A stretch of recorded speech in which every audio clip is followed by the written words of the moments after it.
Pitti Engineering Limited. As a reminder, all participant lines will be in the listen-only mode, and there will be an opportunity for you to ask questions after the presentation concludes. Should you need assistance during this conference call, please signal an operator by pressing star then zero on a touch-tone phone. Please note that this call is being recorded. A brief disclaimer: this conference call may contain forward-looking statements about the company, which are based on the beliefs, opinions, and expectations of the company as on the date of this call. These statements do not guarantee the future performance of the company, and it may involve risks and uncertainties that are difficult to predict. With this, I now hand the conference over to Mr. Akshay Pitti, Managing Director and Chief Executive Officer of Pitti Engineering Limited. Thank you, and over to you, sir. Thank you. Good afternoon, everyone, and a very warm welcome to the Q1FY26 earnings call of Pitti Engineering Limited. Along with me, I'm joined by Mr. Chaitra Sundaresh, Deputy COO, Mr. Sandeep Agarwala, COO for Motor and Generator Components, Mr. Rishabh Gupta, COO for Machine Components, and Mr. Pawan Kumar, CFO. Along with us is also SGA, our investor relations partner. We have uploaded our results and related documents on the stock exchanges and company's website. I hope everybody had an opportunity to go through the same. I would like to note that unfortunately there's an error on slide number 19 of the investor presentation related to FY25 volumes, which will be rectified and uploaded shortly. Over the years, we have transformed from a specialist in electrical steel lamination into a comprehensive provider for engineering solutions. We have expanded our capabilities and diversified our offerings to include a wide range of high value-added components and sub-assemblies for rotating electrical equipment. Our operations are now structured around two key verticals: rotating electrical equipment and machine components, supported by our dedicated foundry division. We offer a broad range of services, including machine castings, core building, shaft manufacturing, assembly, laser cutting, precision machining, tool manufacturing, fabrication, to name a few. Serving a wide range of industries, our integrated end-to-end supply chain enables us to provide seamless delivery and exceptional value to our customers. FY25 marked a transformational year for Pitti. We successfully completed the acquisition of Bagadia Chaitra Industries Private Limited and Dakshin Foundry Private Limited, along with the merger of Pitti Castings. These strategic moves are set to significantly enhance our product portfolio and broaden our industry reach, increase in capacities and capabilities, and strengthen our customer base. Additionally, they support backward integration, enabling a more seamless and efficient manufacturing process. With this consolidation, we are now positioned as one of the most integrated engineering solution providers in this space in the country, offering a comprehensive product range and the ability to serve a wide spectrum of industry. Our strategic priorities moving forward include seamless integration of the acquired entities to realize the synergies and drive operational efficiencies, enhance productivity and efficiency to improve our consolidated margin profile, investing in R&D and automation and lean manufacturing to reinforce our presence in high-value, high-margin product segments. Let me give key specific highlights for this quarter before dwelling into the financial performance. Based on our current revenue run rate and FY25 projections, we expect to operate near peak capacity for the fourth quarter of the current financial year. To support the next phase of growth, the board has approved a capital expenditure of rupees 150 crores to be deployed over the next 18 months. This investment will enable the following capacity expansions. Sheet metal capacity will increase from 90,000 metric ton to 108,000 metric ton per annum. Machine hour capacity will increase from 648,000 machine hours to 720,000 machine hours annually. Casting capacity will expand from 18,600 metric ton to 24,600 metric ton. This capex is a strategic step to ensure we are well positioned to meet growing customer demand and capture emerging business opportunities. In the previous call, we had mentioned the commissioning of the revarnishing line.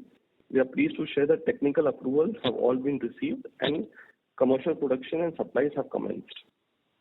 We are seeing strong global demand from data centers and have successfully secured a second platform with an existing customer. The development of this alternative component will begin shortly. At peak revenue potential, this platform is expected to generate more than 20 crores of recurring annual revenue. Now, to share the operational and financial highlights, I will hand over to Mr. Sandeep Agarwala. Thank you. Welcome, everybody. Let me now share the key operational and financial highlights for Q1 FY26. Our consolidated revenue for the quarter stood at rupees 457 crores, marking a 17% year-on-year growth compared to rupees 391 crores in Q1 FY25. Exports accounted for 31% of the total revenue during the quarter. EBITDA came at rupees 75 crores, reflecting a strong 30% year-on-year increase, with EBITDA margins improving to 16.5, up 170 basis points from 14.8 in Q1 FY25. Profit after tax also grew by 17% year-on-year to rupees 23 crores. Sheet metal volumes for the quarter were about 16,000 metric tons. It is worth noting that Q1 and Q2 have historically been softer quarters for the industry, and in line with our past trend, we typically see about 45% of our annual revenue generated in H1 and the remaining 55% in H2, a pattern we expect to continue this year as well. We continue to closely monitor the evolving geopolitical development and tariff situations. However, we remain optimistic of achieving a top-line growth of about 15% for FY26. This is supported by strong pipeline of inquiries and robust order visibilities. With the anticipated increase in revenues and combined with improved operational efficiencies and benefits of operating leverages, we are confident in our ability to drive further margin expansions in the coming quarter. With this, I hand over to Mr. Akshay for the Q&A session. Thank you.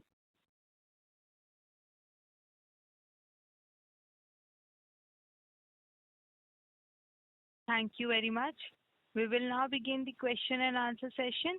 Anyone who wishes to ask a question may press star and one on the touchtone telephone. If you wish to remove yourself from the question queue, you may press star and two. Participants are requested to use handsets while asking a question. Ladies and gentlemen, we'll wait for a moment while the question queue assembles. The first question comes from the line of Sunny from Axis Securities. Please go ahead. Yeah, thanks for taking my question. And well, I understand there is, as you mentioned, there is some error on slide 17, but I would like to appreciate the effort that I think there has been, the presentation has been improved a lot, so it is a lot more sorted. But having said that, I think the numbers for Dakshin and PIPL were excluded. So could you just elaborate, give the larger numbers, because you have just mentioned that sheet metal volumes were 16,000 metric ton, but otherwise it would be good if you could give the other numbers as well. What we have done here, we are trying to consolidate the sheet metal and casting and give the consolidated numbers. So the Dakshin and Bagadia numbers are rolled up into slide number 19 itself. Okay, understood. Okay. So, and the correction, would you be ruling it out just after the call, or would you prefer correcting whatever is there on the call itself? Just after the call, SGA team will be correcting it and sending it out. Okay, fine. Thank you. And in terms of the numbers, I think in the last call we had mentioned that the depreciation number going ahead will be similar to the Q4 number, and the finance cost will actually start declining. Both the numbers seem to increase. So can you throw some light on that and expectations going ahead? Yeah, so on the working capital side, if you see, we have moved from about 57 days to about 75 days in the working capital cycle. This is mainly on account of two issues. One, we have stopped factoring export receivables like in the past. Therefore, the cost of finance of that particular business is not reduced from the sales. It's now coming into the EBITDA line, interest line. So if you see, the EBIT margin has increased and so has the interest rate, number one. Number two, we have also stocked up a little extra raw material considering the current situation related to BIS and import of material and the quality control orders on the steel mills. So we have seen huge shortages in raw materials in Q1, and the situation is expected to continue up till Q2 end as a result of this disruption. Which is why our net debt has actually gone up to about 525 crores. Okay.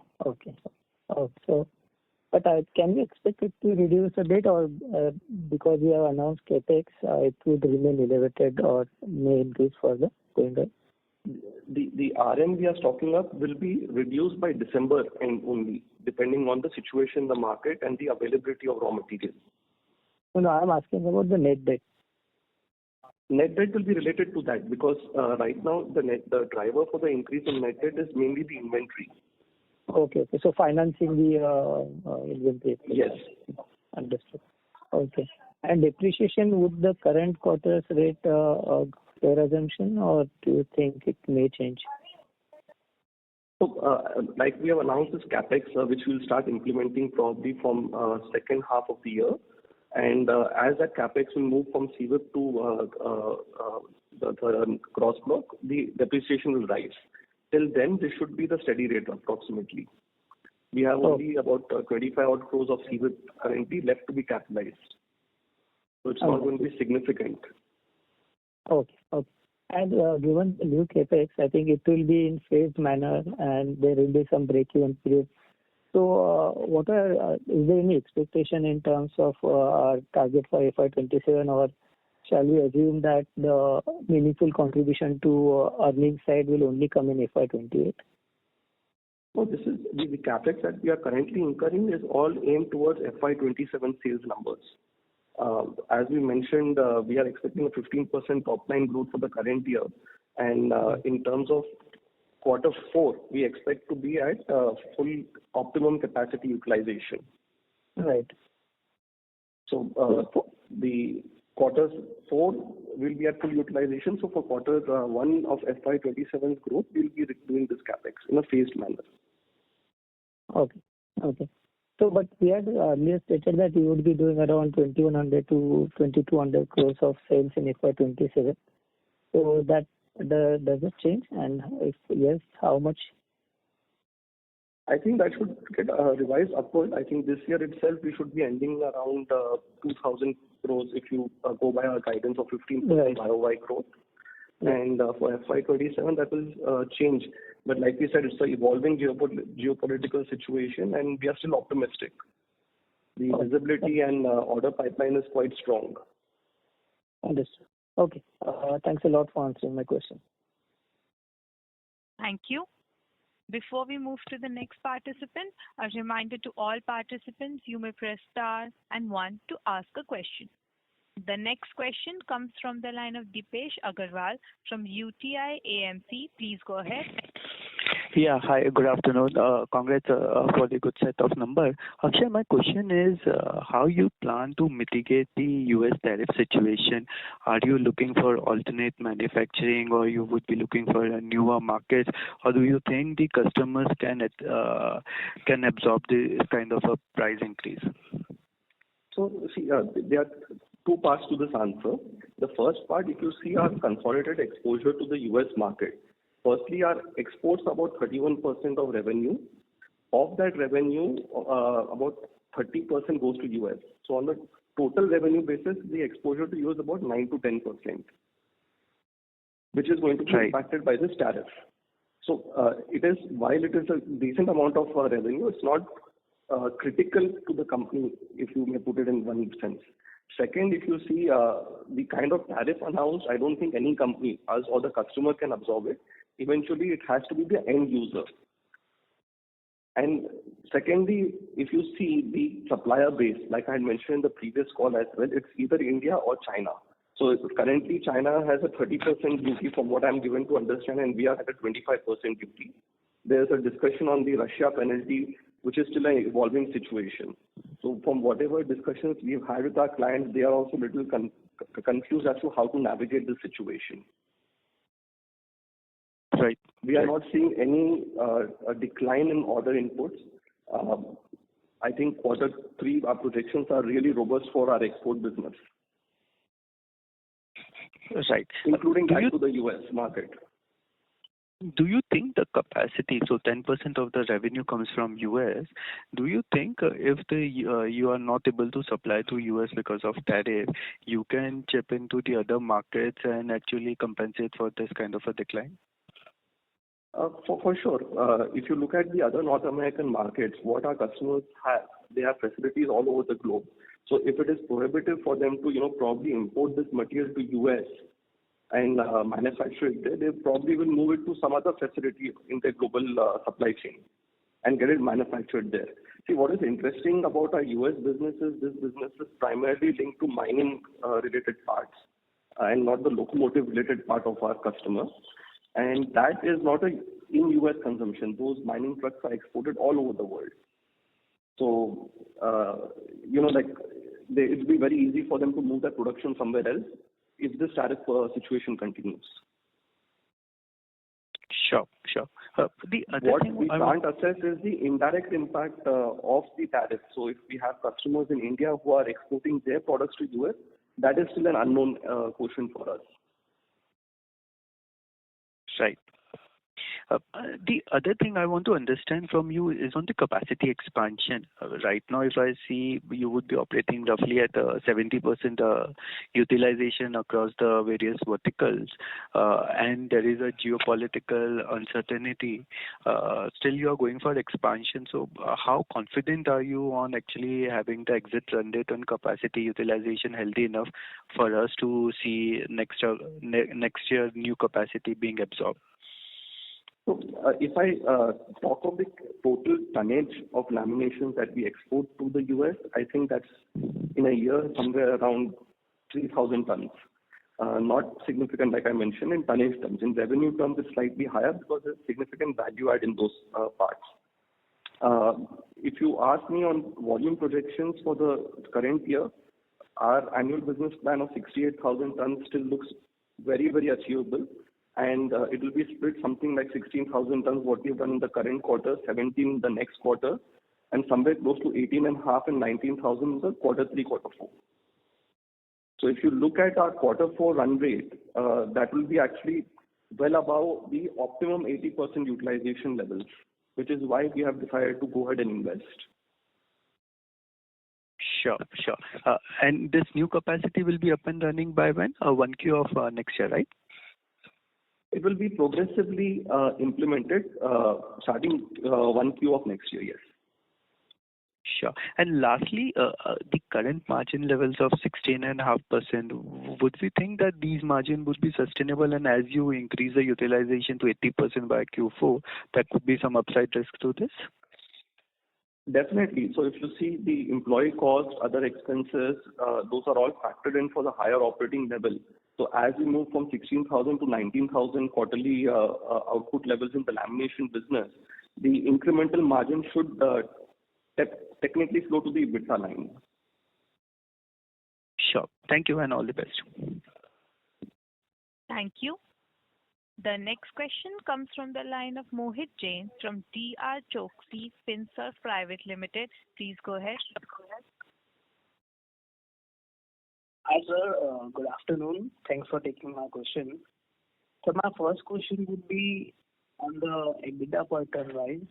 So we have seen a good jump in EBITDA margin from last year, YOY, 16.5% from 14.5%. What is the EBITDA per ton realization this quarter? And could you please compare it sequentially and YOY? So if you look at EBITDA per ton, we can just work that out. It's 75.4 crores is the EBITDA for the quarter, and the tonnage is about 16,000. But like we had mentioned in the past, that would not be the right metric to measure the company given the complex product mix that we have now. Because we have casting, machining, fabrication, and even in lamination, different levels of assembly. All right, sir. And sir, on the sector side, I've seen renewable energy share mix in the overall sector declining from like 5-6% to 3% this quarter. So what are the reasons behind this drop, and what sort of demand do you see in the renewable space in the next like 1 and 2 years? See, the renewable space is typically a seasonal business as well. The windmills which need to be installed or the power generation projects that are getting implemented. So seasonally, this will keep varying. Overall, renewable energy in this year will be much higher than last year in absolute rupee terms. We are seeing huge demand coming in from domestic as well as international wind players, as well as the requirement of electrolyzers for the hydrogen part of the business continues to grow. And with this revarnishing line that has been implemented, the hydro power related business also should start growing starting Q3. Okay, sir. And sir, earlier you mentioned how to sorry, just coming back to your EBITDA per ton, at a very simplistic level, it's about 46,875 tons in a consolidated basis. Got it. And this sequentially, I mean last quarter? That I think you can work it out. We have given the quantitative numbers. You can just divide the EBITDA by the tonnage. I don't have that on hand with me. Got it. And sir, you earlier mentioned about 15% growth this year, which you are targeting, which comes to around 1950 to 2000 crore of revenue. And you also maintain a positive outlook for FY27. I guess, sir, before like 2-3 quarters, you mentioned about around 2300 crore guidance for FY27 at a constant raw material prices, and EBITDA margin guidance was around 15 to 16. Now, do you think we'll achieve this revenue guidance, or given the new capex, you are going to have incremental guidance on this number on FY27? No, I think we'll maintain that guidance for now. What we are doing is also a lot to do with the margin accretive products. So I think you should see margin growth in FY27 post capex progressively through the year. See, the capacity in lamination, the headline number is increasing significantly. While that's the case, if you look in the casting side of the capacity, it's increasing even more than the lamination. So you will be seeing those benefits in FY28 because the machining and casting will be a higher profit margin business. All right, sir. Thank you very much. That answers all my questions. Have a good luck. Thank you. Before we move to the next participant, a reminder to all participants, you may press star and 1 to ask a question. The next question comes from the line of Rahul Kumar from Vaikarya. Please go ahead. Yeah, hi. Sir, just on the US exports, what is the outlook for growth in the next few quarters you're seeing, especially in the context of the merger of their end customers? Is that sorry, if you can just clarify, what do you mean, the merger of the end customers? So I think there's a expectation of merger of the railroads in US, right? So yeah, so see, those are the end customers of my customers. So as that consolidation in capacity takes place, I think it will help, drive more capex and more modernization in railways in any case. That's for the overall market. The growth anyways is there. When we talk to our clients, we see robust order visibility and order flows coming to us. X of tariff, I think Q3 is slated to be our best export performance ever. Okay. And if you see Q4 of last year and current quarter, they were also some of the best quarters in our export history. Okay. So the major question that needs to be answered is the tariff bit. Okay. And second question is, I think you mentioned briefly, but what is the update on this import of electrical steel situation? I mean, when do you expect it to be resolved for, let's say, industry in general? So see, what we were expecting was the imports from China would be stopped starting April. What we did not expect, or nobody in the country expected, was that there would be quality control orders for even integrated steel mills which have BIS approval. So in mills such as Korean POSCO or Nippon from Japan or the Russian mills. So that has actually resulted in a constrained supply to India of electrical steel. While we wanted a stop to the Chinese material, we didn't want stop to all materials coming to India. So it kind of backfired dramatically. And I think the quality control orders are already lifted for the Japanese and Korean mills this month itself. So we should start seeing the situation easing out from September onwards. We should see the shipments coming in. Okay. Perfect. So till then, we are on hoarding mode for our raw material. We rather hoard the material and keep it so that we don't incur any shocks in supply chain. Okay. And the third question which I have was, I think if I look at your product mix which you have disclosed, I think this is for the standalone business which you have disclosed. In that, if I see the value-added mix has improved sharply this quarter versus, let's say, Q4 of last year. Do we expect this kind of value-added product mix to continue, or this is more of a one-off phenomenon this quarter? The percentage is very sharp, but in absolute terms, it's not so big a number. So we will see percentage-wise, sharp increases. This business is stated to grow. Like I said, the wind power business is going to do well. The railway business is doing well. The mining business is doing well.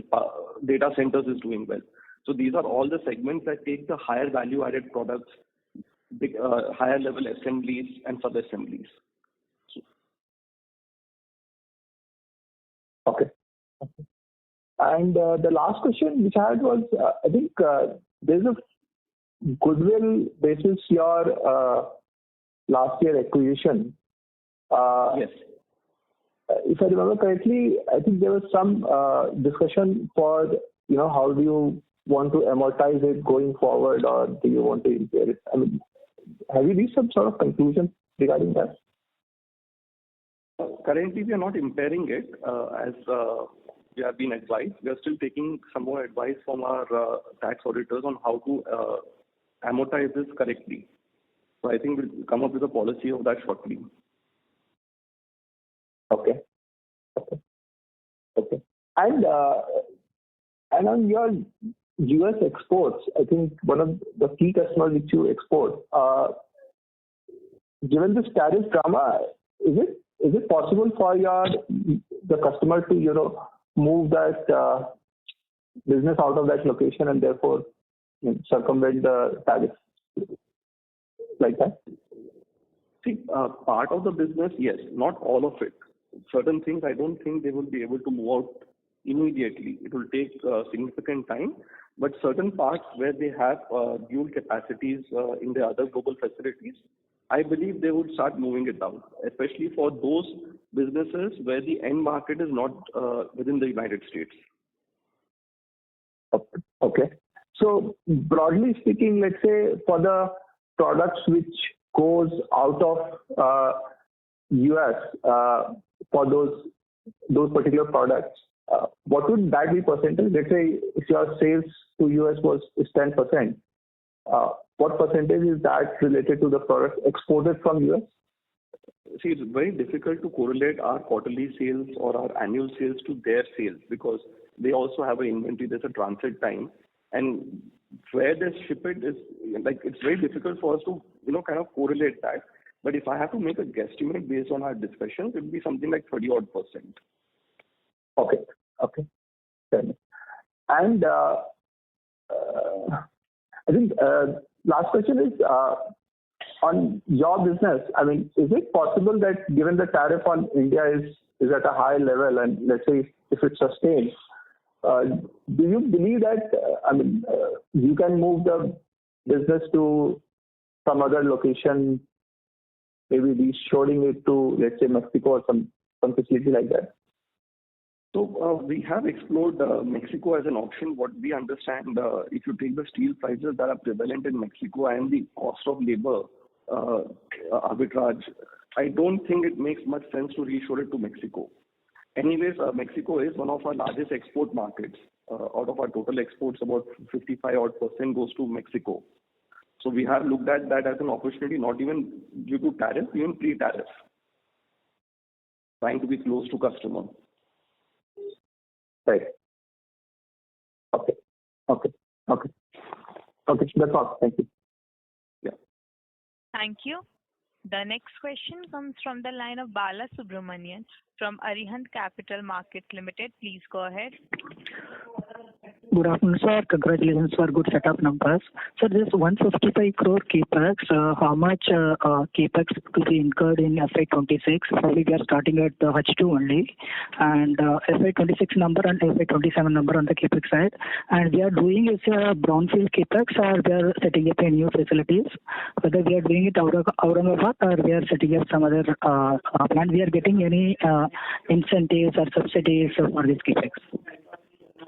Yeah. So just hold on one second.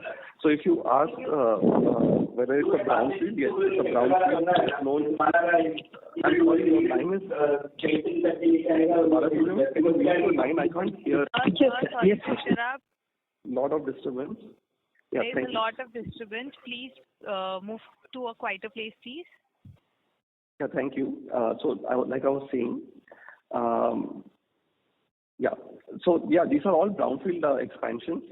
There's no new facility being created. As you recall, the infrastructure is in place in both Bangalore and Aurangabad for increasing the capacity, and we'll be only doing incremental capexes quarter on quarter in a brownfield expansion manner. In terms of capex spend of 150 crores, which is a fresh capex, apart from this, we already have about 40 crores of unspent unutilized capex, which was approved from the last financial year carry forward. If I take the total 190 crores, including the carry forward, we will be spending somewhere around 80 odd crores in the current year and the remaining 110 crores in FY27. And how's the funding mix, sir? It will be a mix of internal accruals and debt. Okay, sir. So actually earlier we planned to repay some 100 crore kind of debt, whether where we are going to repay or we'll continue the same in this year. So we'll repay fresh loans for this. We'll repay fresh loans for this project at a better cost. Sorry to interrupt. Sir, may I request you to mute yourself while you're not speaking, please? There is a lot of disturbance in the background. Yes. Thank you. So like I was saying, we intend to repay those debts and take fresh loans for this with better cost of funds. Okay, sir. Sir, actually, because of this tariff arbitrage, I think last quarter mentioned about 200% increase in RFQs from US and EU. Clients are diversifying. Basically, clients are diversifying from China. And how this order conversion, how the traction is there? So the traction is still good. This tariff has just come in a few days ago. Despite that, the discussions are still encouraging. Nobody believes that this is the final tariff that we will have to pay, 25% plus 25%, total 50%. And even in that case, they want an alternate supply chain to China. So the RFQs are continuing to be well. Like I said, a recent platform on the data center has been finalized with the customer with a 20% annual revenue potential. So we are continuing to see the same kind of order flow and inquiry flows. Okay, sir. So lastly, on the automotive side, right now, maybe 1 or 2% kind of revenue share only, but we are targeting 10 to 12% kind of share. And what specific OEM partnerships or any other pipelines are underlying in coming quarters? So if you see the overall EV market globally also is under a lot of pressure. We are still focused on both EV and non-EV related automotive. And we have few customer additions going on. This will be a very slow and steady process as the supply chains move to India, as I had mentioned in the past. It is not a near-term prospect, it's a longer-term prospect. Okay, sir. Sir, and lastly, our clients are really doing good. I think we have seen in that Q1 itself. I just want to understand, is there any reiteration of our revenue guidance and margin and the volume guidance in this year? How this pipeline? Whatever I mentioned previously in the call, I hold that guideline. I don't think I'll be revising that within the call. Okay, sir. Okay, thank you. Thank you. Before we move to the next participant, a reminder to all participants, you may press star and one to ask a question. The next question comes from the line of Naisar Parikh from Native Investment Managers. Please go ahead. Hi, Akshay. Thanks for taking the question. My question is on volumes. The volumes this quarter are obviously soft. So what is driving that, and how should we look at it for the rest of the year? See, typically Q1 is always slightly slower due to the upheaval in April related to raw material. April as a month was quite bad. So we've made up a lot of ground in May and June. So for quarter two, if you look, we are projecting somewhere around 17,500 tons. And for the whole year, we still maintain our guidance. Right. Okay. And specifically within that, we are seeing high value assembly parts, machine components, etc. The decline is higher, and I'm assuming these would be better margin products generally. And earlier you mentioned that we try to increase component of high value parts and all that, but that's not happening. So is there any product shift which will eventually flow down to margins? So if you're referring to slide number 19, like I mentioned in my opening remarks, there is an error wherein Q1FY25 is wrongfully labeled. Those numbers are actually for Q4FY25. SGA team and our team will be restating these numbers and sending out. However, if you see even on a quarter-on-quarter basis, the move is from high value-added assemblies to stator frame and rotor shaft integrated assemblies, which is the next level of value add. So what is happening is, if you see, the high value-added parts are moving into an even higher value-added bracket. Right. Understood. And okay, got it. And just on the US bit that you mentioned, right, that 10% of your revenues are the US, but for the balance that you're kind of obviously selling, do you know if your end consumer, they are using it mainly domestically, or are they exporting to US? So do you have any indirect risk that you are bearing? So indirect risk would be there. It is very difficult to quantify that. Like if you see the data center products that we do, those go all over the world. So in a given quarter, it might be US heavy. In a given quarter, it might be Europe heavy or Australia. We don't get that granular detail from our domestic customers as to what their export mix is. Okay, but at least from even from the domestic customers right now, you're not getting signals of slower ramp up or delay in ordering or anything like that. You're not seeing that right now. Nothing such as that. In fact, like I said, quarter two is expected to be the best quarter in the company's history in terms of volumes. Right. Got it. Okay. Got it. Thank you so much, and all the very best. Yeah. Thank you. Thank you. Before we move to the next participant, a reminder to all participants, you may press star and one to ask a question. The next question comes from the line of Het Choksi from Divane Choksi. Please go ahead. Good afternoon. Sir, sorry to interrupt. There is a lot of background noise.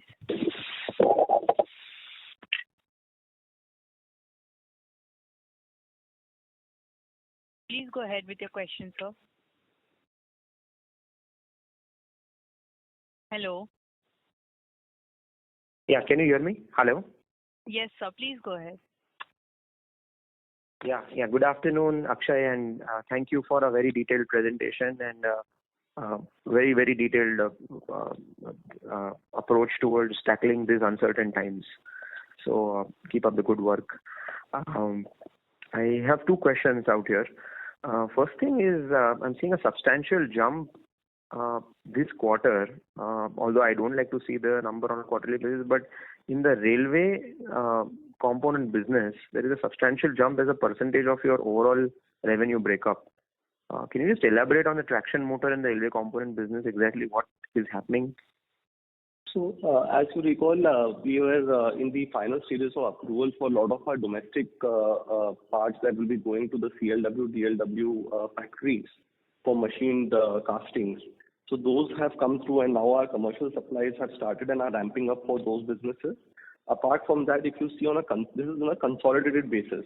So post the acquisition of Dakshin Foundries, a lot of their business also is towards railway and traction motor related parts.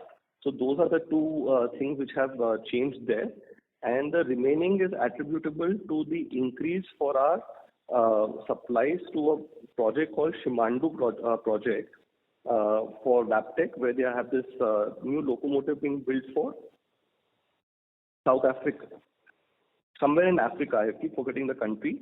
So that is a kind of a one-time bump that we are getting. Is it the Mozambique order? Could be. I don't have that offhand with me. I'll just ask my team to check on that. It's called the Winning Shimandu Consortium or something. So that is one thing which is again bumping it up. And apart from that, quarter one was very good for our traditional US and Mexico railway related business. Okay. So does this trend continue as a percentage of the revenue breakups? Like, we just wanted to get a pecking order of the profile of the margin. As I understand, the mining business, the renewable business, and the wind power business and the data center business is a really high margin business. But as a percentage of your revenue, it's still small. It's like a sunrise space. Whereas the power generation of business, or let's say the industrial and commercial, might be the low margin business but a significant volume driver business. So where does the traction motor and the railway component stand here? Traction motor and railway components are also very high margin business. So if you have to take a margin profile wise, traction motor railway components is one, mining, oil and gas, renewables and data centers. These would be your higher value add, higher gross margins business. Okay. And do you have a breakup of the data center part as a percentage of this revenue? Data center should be about, it's combined under power gen, but I think that should be about 4%. Okay, and you see it going up to close to 7% this year? See, the overall power gen space is increasing. As I mentioned, we are going to see increase from hydropower related projects and thermal power related projects as a consequence of the new Warnish line that we have commissioned.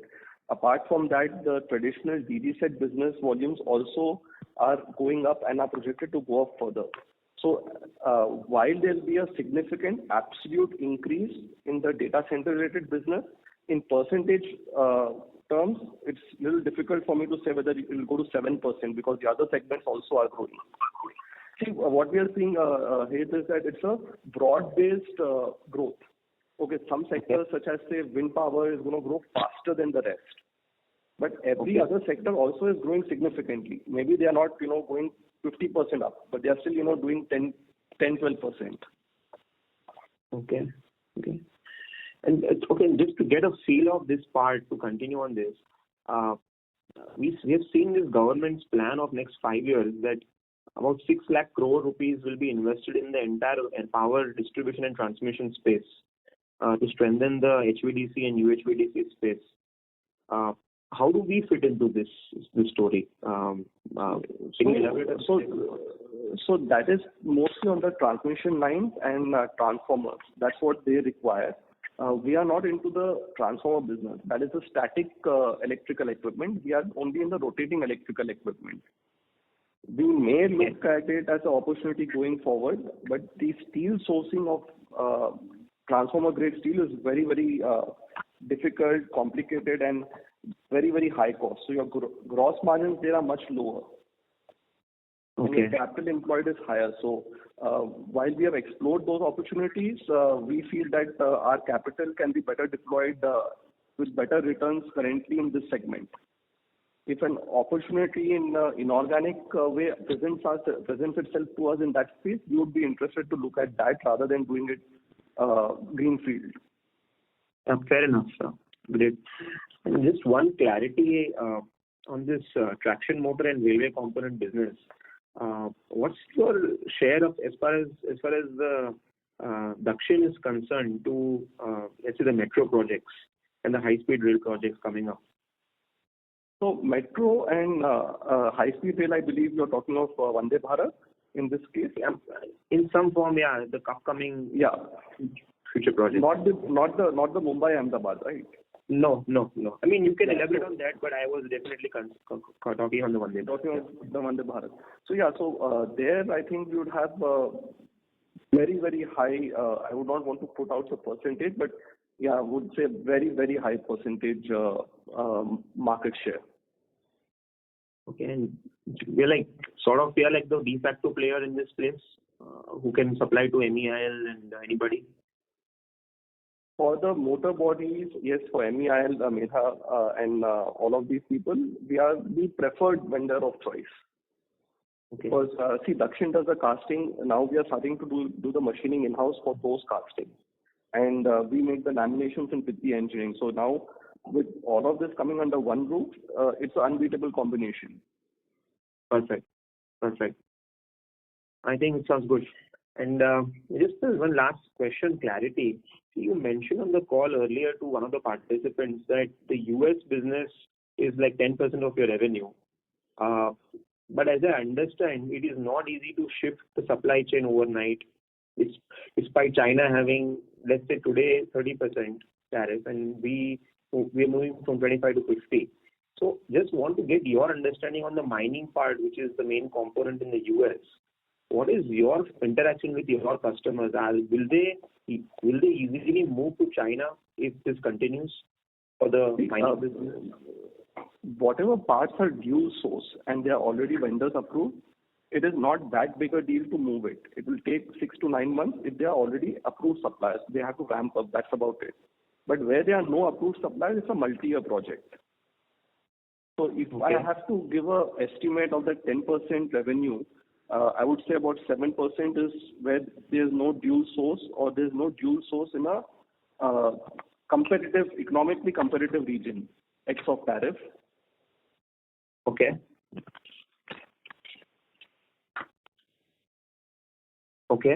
Hello? Yes, sir. Yeah, please go ahead. Yeah. So that's what I'm saying. If you take the 10%, about 3% is where there's dual source in an economically competitive region. For the 7%, there may be some dual source, some no dual source in some cases. And wherever there is, it's not in an economically competitive region.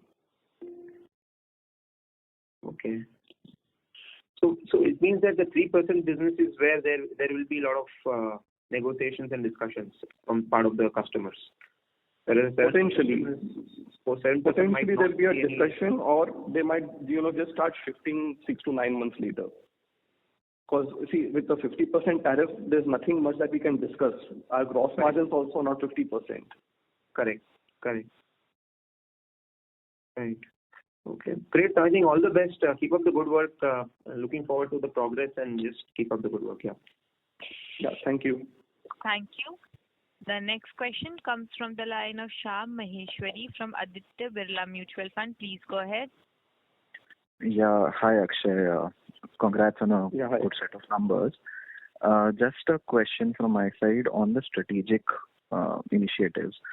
So when we last spoke on the con call, I think the focus was more towards debt repayment. But obviously now we have announced this capex as well. Just wanted to understand, has there been some positive development on ground because of which now we are kind of focusing more on capacity augmentation? And has anything changed on the ground in that respect over the last few months? Yeah, so over the last few months, we've been seeing quite a few positive developments, but more concretely in the last 30-40 days, the domestic side of the business is really picking up and there's consolidation taking place. So what capex we thought, we'll probably kick off post-September. of current year, we are trying to pull in because we see that Q1 itself will be requiring new capacities to meet the increased demand. Our projected volumes based on our internal calculations and visibility is about 19,000 tons for Q4. So that takes us beyond the current installed optimum utilization of our capacities. Understood. And this should be lasting in the sense that even for 27 and maybe beyond, we see this sustaining and maybe improving. Yes, absolutely. All of these, we are only looking at those projects which will continue to sustain, which are not going to be tariff-related movements to India. Like I said in the last call, that we are very focused not to go into this hyperbole of putting investment based on tariffs, which is why we have waited for the situation to crystallize, let the dust settle, and then decide to go ahead with this. And as far as the debt reduction goes, we are still committed to the reduction in debt. Like I mentioned, the net debt is up to 525 vis-a-vis 470 odd in the previous quarter. That's mainly on account of the inventory rise as well as moving from export bill factoring to on our books for a better cost. Right. And if you look at the capex announced about 150 crores, that is over 18 months. So over 18 months, our cash accruals will be significantly higher than the capex projected. On a net basis, you will see a net debt reduction. Makes sense. So even with inventory rationalizing, post September, as you mentioned. Around December. Around December. So at least maybe some sort of debt reduction should happen this year. I mean, that is still possible. Yes, absolutely. Understood. Perfect. All the best. Yeah. Thank you. The next question comes from the line of Kulin Panna from Aionios Alpha Investment Management. Please go ahead.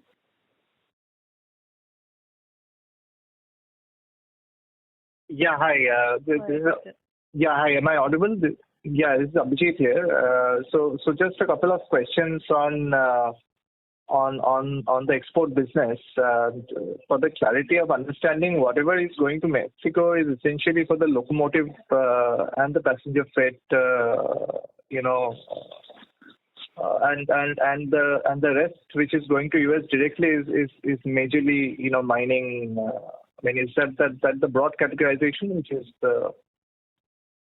Yes, absolutely correct. So what goes to Mexico is mainly for freight, and what goes to US is predominantly for mining. Understood. And on Mexico, there are no duties as such. At least for the next 90 days, there are no duties sort of to contend about, and then probably they're going to follow the FTA, which they have sort of got into in the first term of.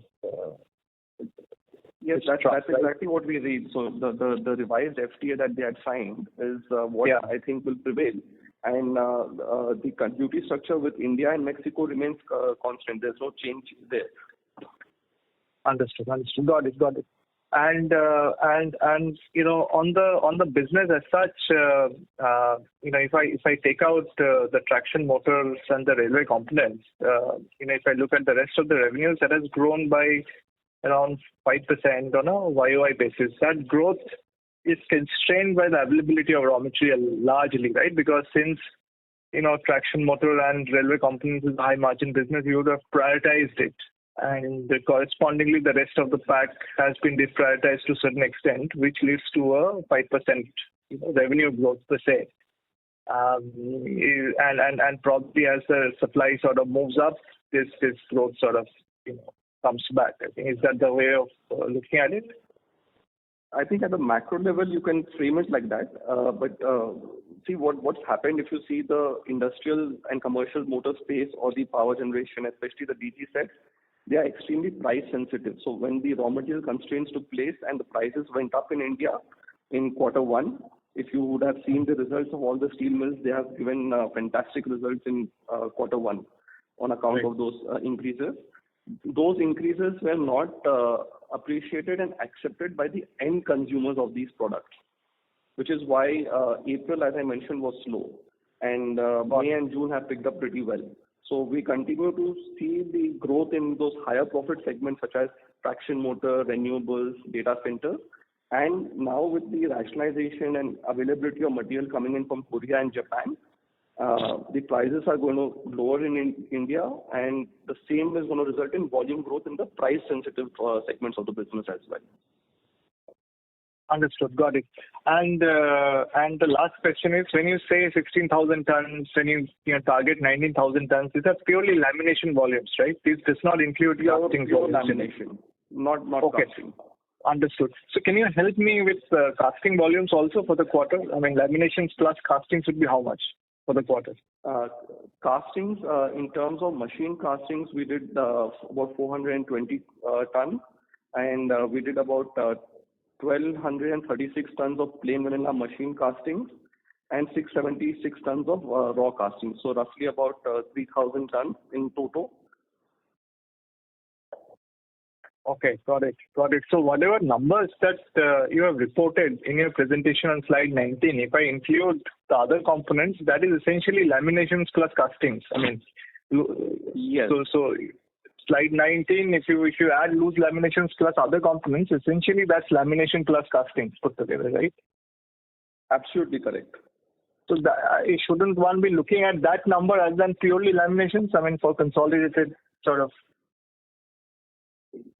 I think that is the right way to do it, which is the intent, and that's the reason that we've decided to put it in this way, so that we can move from a EBITDA per ton on lamination to a product mix based percentage margin on revenue. Understood. And when you say you're exiting, look at the company. Okay, got it. But when you say you're exiting Q4 at 19,000 tons of laminations, what is the targeted castings volumes by Q4? I think that should be about 4,000 tons per quarter. We should be looking at a 30% growth rate there. Got it. Great. Thanks for taking my question and wish you all the best. Thanks. Yeah. Thank you. The next question comes from the line of Bhavik Shah from Invec. The line for the participant has been disconnected. Due to time constraint, I would now like to hand the conference over to the management for closing comments.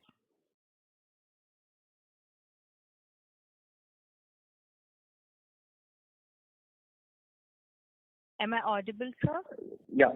Thank you all for joining us today. I hope we have addressed all your questions. We remain committed to keeping the investment community informed with regular updates on any development in the company. If you have any further information requests regarding our company, please feel to reach out to us or SGA, our investor relation advisor. Thank you again, everyone, for attending the call, and have a good day. Thank you. On behalf of Pitti Engineering Limited, that concludes this conference. Thank you all for joining us, and you may now disconnect your lines.